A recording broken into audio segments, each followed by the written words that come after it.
शेतीसाठी solar camera योग्य आहे की लाईटवरचा? किंवा शेतीसाठी कुठला कॅमेरा योग्य आहे असा प्रश्न तुम्हाला पडत असेल तर व्हिडिओ शेवटपर्यंत नक्की पहा. नमस्कार मित्रांनो, 100 डेज 100 व्हिडिओमध्ये तुमचं स्वागत आहे. आज आहे डे 8. तर मित्रांनो, आज आपण सोलर कॅमेरा बसवण्यासाठी आलो होतो टेंभुर्णी जवळील पालवण गावामध्ये. तर मित्रांनो, लोकेशनवर पोहोचल्यानंतर कॅमेरा पहिल्यांदा अनबॉक्स करून घेतला. यामध्ये तुम्हाला एक रोटेशन लेन्स मिळते आणि 2 लेन्स तुम्ही फिक्स ठेवू शकता. तर मित्रांनो, कॅमेरा अनबॉक्स केल्यानंतर आपण सेटिंग सुरू करायला सुरुवात केली होती.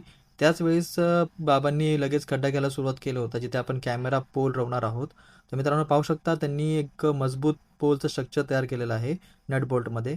तसेच त्यांनी वरच्या साईडला जिथे कॅमेरा बसवणार आहे तिथे प्लेट पण त्यांनी ॲडजस्ट केलेली आहेत. तर मित्रांनो, पटकन कॅमेरा इन्स्टॉल करून घेतला, पोलला अटॅच करून पोल उभा करून घेतला आणि त्याचप्रमाणे कस्टमरच्या मोबाईलला पण लाईव्ह करून घेतला.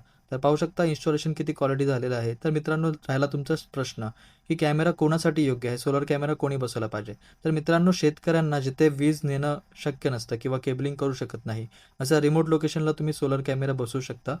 जेणेकरून तुम्हाला रात्रीच्या वेळेस पण सोलर कॅमेऱ्यामध्ये बॅटरी बॅकअप असतो, तर तुम्हाला रात्रीभर पण पूर्ण बॅकअप भेटतो. तर मित्रांनो, असेच नवीन नवीन व्हिडिओ पाहण्यासाठी आपल्या चॅनलला सबस्क्राईब करा, आपल्या इन्स्टा पेजला फॉलो करा. धन्यवाद.